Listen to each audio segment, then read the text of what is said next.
Thank you, darling. It's interesting how the truth can sometimes seem mite malleable, depending upon your point of view.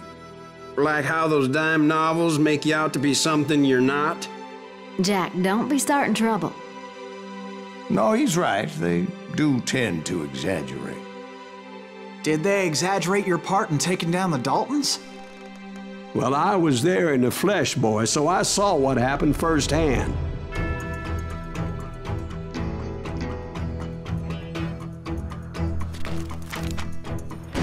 Those Daltons were lawmen once, before they all went bad, robbing banks and trains clear across the territory. Until Coffeyville, of course. I was one of the citizens who took up arms that day. Fighting on the side of right? I did my best, sir. We all did.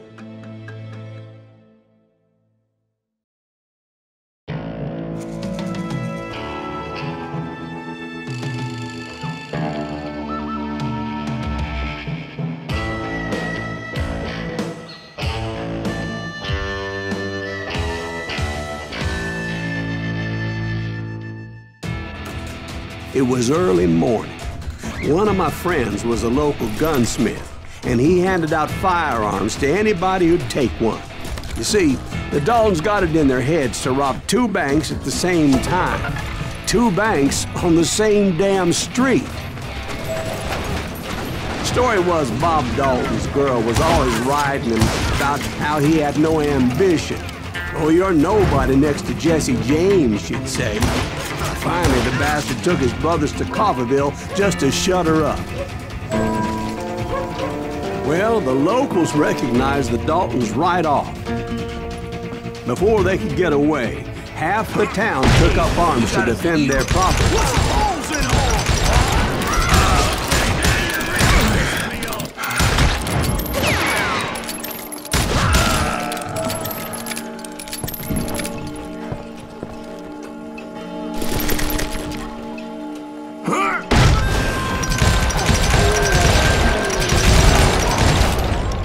The brothers paid dearly for their stupidity, but everybody knows they had it coming. There's more to it than that.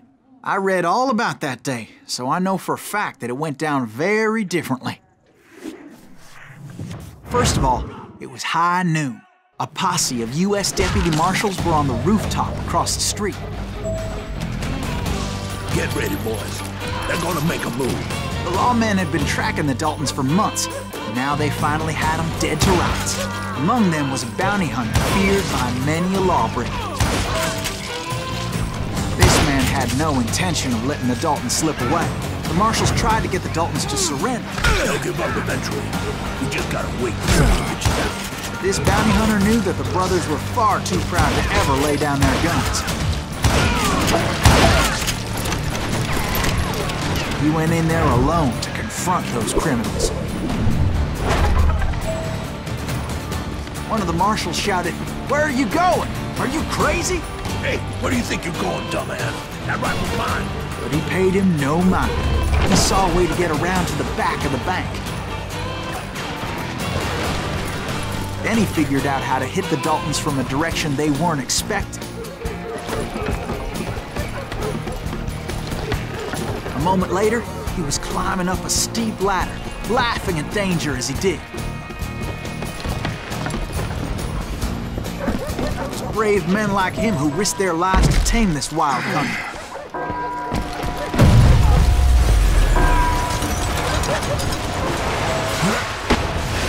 We've got company. Heroic men like him, who did what other men couldn't or wouldn't to make this country free. Jim Bowie and Davy Crockett, who died defending the Alamo. Is that Silas Greaves? Son of a bitch! One sorry son of a bitch!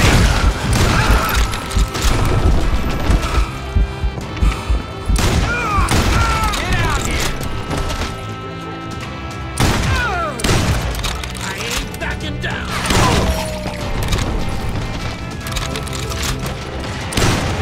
Come on! Kill him!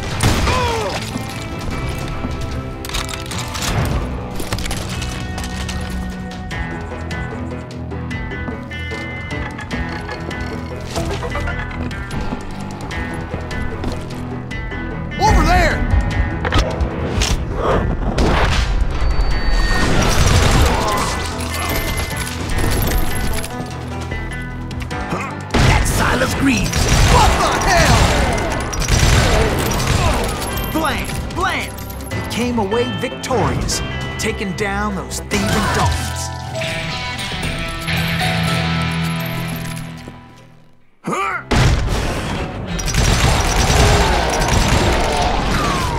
His name was Silas Greaves, and when the dust finally settled, he was the last man standing. Sorry, kid, but that just wasn't the way it happened.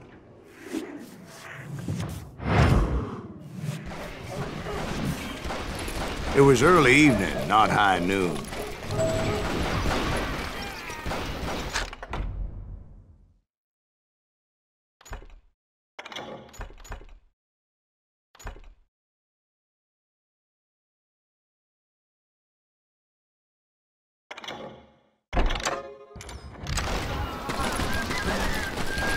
Daltons blew up a safe, and we're all set to hightail it out of there. I was late to the party, and Coffeyville was already up in arms. Those pathetic deputies surrounding the bank were dropping like flies.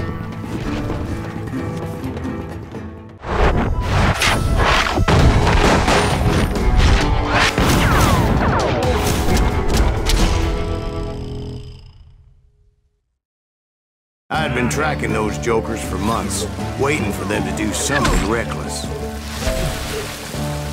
And finally, they did. Those stupid bastards decided to rob 2 banks at the same time in the same town where everybody knew them. But they still had friends in Coffeyville. You can't get me. You gonna need a cannon.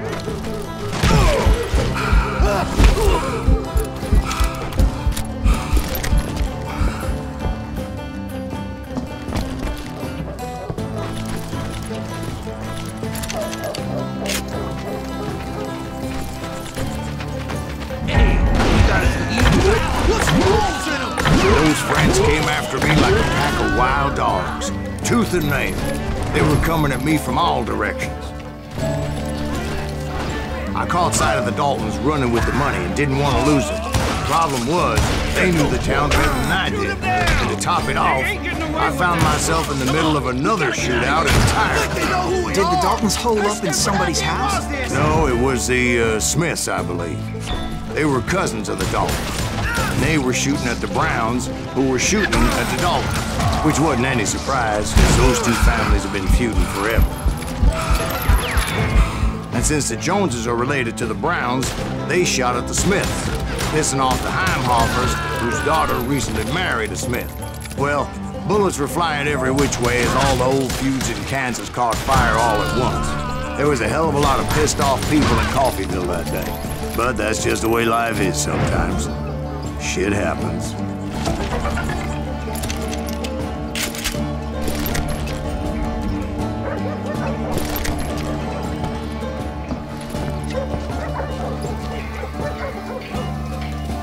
The Dalton boys knew I would never give up. Those Daltons weren't the sharpest knives in the drawer, but they always stood together. They set a trap to slow me down and allow at least 2 of them to escape. The 3rd brother stayed behind to plant me, just in case that trap of theirs didn't work.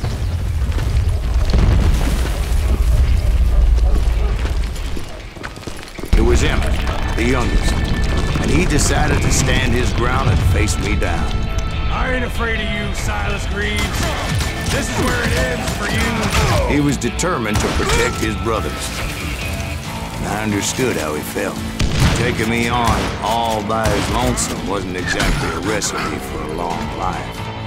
Cut you in half.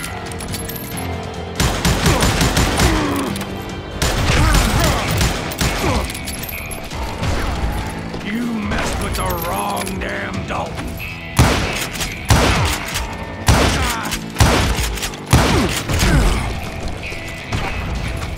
You ain't getting by me, Greaves.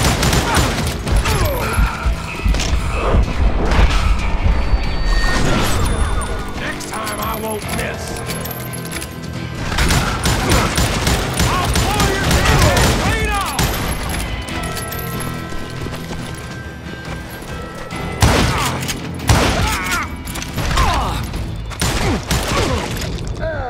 But Emmett Dalton survived the robbery in Coffeyville. He's the only Dalton who did. They say he was shot 23 times. Well, Dwight, who do you think put all those damn holes in him?